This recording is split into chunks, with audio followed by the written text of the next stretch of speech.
Now, John had 700 marbles. He sold 1/5 of the marbles to Joe, and Joe then had half as many marbles as John. So look at the statement. It says Joe then had half as many as John. So in the end, John had 2 units and Joe had 1 unit of marbles. So we draw the model for Joe as 1 unit, John 2 units. Alright. The second fraction statement says that he sold, that means John sold 1/5 of his marbles to Joe. So that means to say that the numerator, 1 part has been sold. Alright, out of 5 parts, the total of John. So John had 5 parts, and then one part has been sold to Joe. So altogether there were 6 parts.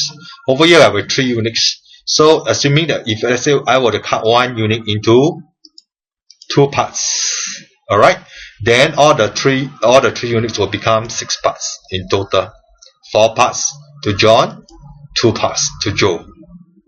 Alright, so out of these 6 parts here, alright, since 1 part had been sold to Joe, so now if I were to return that 1 part from Joe to John, then the model will look like this. Alright, Joe would have only 1 part left, and John would have 4 parts plus the 1 part that was given back to him. So altogether 5 parts. Alright.